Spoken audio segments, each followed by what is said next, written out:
कैसे इस तरह का फैसला सुनाया जा सकता है कि एक बेटी का बलात्कार हुआ, उसके बलात्कारी को उम्र कैद की सजा सुनाई गई और दिल्ली के हाईकोर्ट ने यह फैसला सुना दिया कि साहब को बेल दे दिया जाए।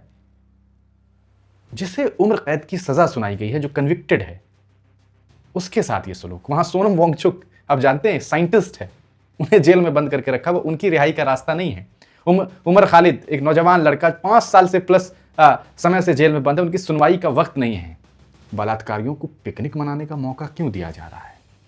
ये क्या हो रहा है इस देश में, जब आप बलात्कारियों को खुलेआम छोड़ देंगे? अरे एक आसाराम बापू से लोग परेशान है ही, चंद दिनों तक जेल में और बाकी दिन पिकनिक मनाने बाहर रहते हैं। बाबा राम रहीम से लोग परेशान हैं ही, और एक और बलात्कारी को इतना बड़ा इनाम दे दिया गया है। अब भारत देश में यूं तो नारी सम्मान की बात खूब जम करके होती है। देश के प्रधानमंत्री बेटी पढ़ाओ बेटी बचाओ जैसा नारा देते हैं, अलग अलग मंच से ये कहते हैं कि हम बेटियों को बचाने के लिए, बेटियों की हिफाजत के लिए तरह तरह की योजनाएं लेकर के आ रहे हैं, काम कर रहे हैं। देश के गृह मंत्री तो ये तक कहते हैं, उत्तर प्रदेश जब जाते हैं, कि यहाँ रात के 12 बजे भी बेटियां इधर से उधर कहीं भी जा सकती है और उन्हें कुछ नहीं हो सकता, उनके साथ कोई कुछ नहीं कर सकता। लेकिन उसी उत्तर प्रदेश में आपको याद होगा कि कुलदीप सिंह सेंगर नाम का एक भारतीय जनता पार्टी का विधायक उन्नाव में एक नाबालिग बच्ची का बलात्कार करता है। विधायक भारतीय जनता पार्टी का बलात्कार करता है, और इतना ही नहीं करता, बल्कि इस मामले में जब उस लड़की, उस बेटी के पिता इंसाफ की दुहाई मांगने लग जाते हैं, तो इसी दरमियान कुछ आरोप तय किए जाते हैं और उनके उस बच्ची के पिता को जेल में बंद कर दिया जाता है। और फिर कुछ दिनों के बाद अचानक ये खबर निकल करके सामने आती है कि पुलिस कस्टडी में उसकी मौत हो गई। मामला यहीं तक खत्म नहीं होता, बल्कि कुछ ही दिनों के बाद एक कार एक्सीडेंट होता है और उसमें उस नाबालिग पीड़िता के वकील और उसके फूफी यानी कि उसकी बुआ का एक्सीडेंट होता है, और उस एक्सीडेंट में उन दोनों की मौत हो जाती है। वहीं ये 6 महीने के बाद बच जाता है। कैसे? पता नहीं। इतना ही नहीं, बल्कि जो एक गवाह होता है उसके साथ भी बुरा होता है। खैर, अदालत में मामला पहुंचता है वक्त के साथ। इस पूरे मामले में अदालत उस सेंगर को कन्विक्टेड मानती है, यानी कि उसके ऊपर जुर्म साबित होता है, और सन 2017 में उसे अदालत सीधे तौर पर यह फैसला सुनाती है कि इस शख्स को उम्र कैद की सजा होगी। लेकिन क्या आप जानते हैं, उसी मुल्क में जहां बेटियों को देवी माना जाता है, देवी तुल्य माना जाता है, उसकी पूजा की जाती है, उसके पैरों की पूजा की जाती है, उसकी अर्चना की जाती है, उसी मुल्क में उसी बेटी के साथ जो हो रहा है उसे सुनने के बाद आपका खून खौल जाएगा।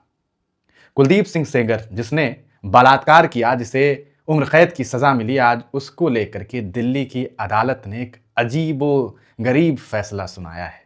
एक ऐसा फैसला जिस पर शायद मुझे लगता है कि आपको भी ताज्जुब हो, भले आप भारतीय जनता पार्टी या इस विचारधारा के समर्थक हो।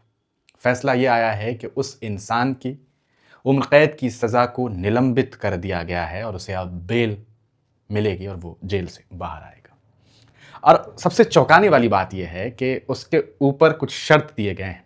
पहली बात तो 15 लाख का बॉन्ड। दूसरी चीज़ कि आप विद इन 5 किलोमीटर रेडियस उस विक्टिम के घर परिवार के, जो उसका परिवार है, उसका जो घर है, उसके 5 किलोमीटर के रेडियस से आप बाहर रहेंगे।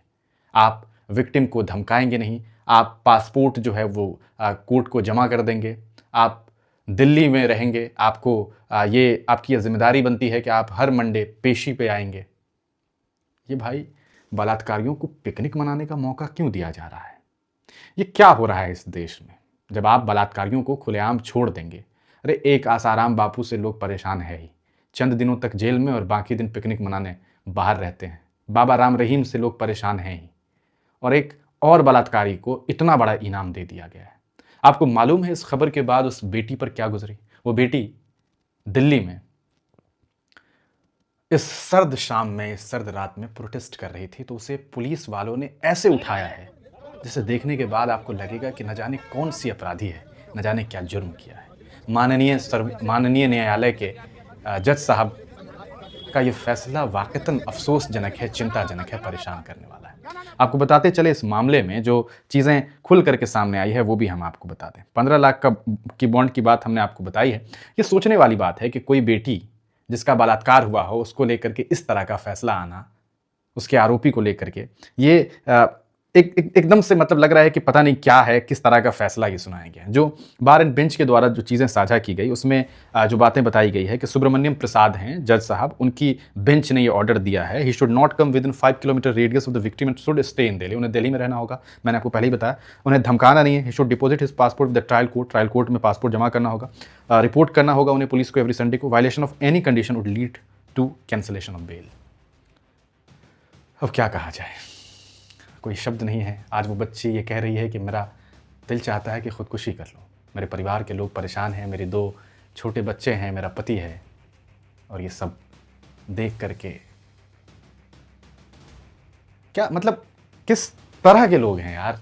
कैसे इस तरह का फैसला सुनाया जा सकता है कि एक बेटी का बलात्कार हुआ, उसके बलात्कारी को उम्र कैद की सज़ा सुनाई गई और दिल्ली के हाईकोर्ट ने यह फैसला सुना दिया कि साहब को बेल दे दिया जाए।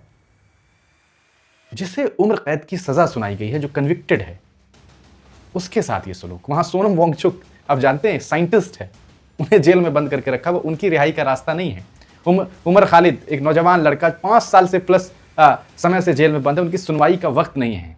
ये तो एक नौजवान की बात बताया हूँ, लंबी फहरिस्त है। उन्हें बेल तक नहीं मिल पा रहा और यहाँ बलात्कारियों को छोड़ा जा रहा है। बेटियां कैसे घर से निकलेंगी? लेकिन फिर याद आता है कि बिल्किस बानो के बलात्कारियों को फूल माला किसने लटकाया था, किसने सिफारिश की थी? अभी उत्तर प्रदेश में क्या हुआ था, एक हत्यारे, जो हत्यारा है अखलाक की मॉब लिंचिंग की गई थी। उन हत्यारों को बचाने के लिए कोर्ट ने सरकार ने बाज़ाब्ता कोर्ट से सिफारिश की कि भैया इन लोगों को माफ़ कर दीजिए, छोड़ दीजिए, वरना हालात ख़राब हो जाएंगे, सामाजिक सौहार्द बिगड़ जाएगा। मतलब अपराधियों को छोड़ दीजिए, हत्या आरोपियों को छोड़ दीजिए, नहीं छोड़ेंगे तो सामाजिक सद्भावना खराब हो सकती है।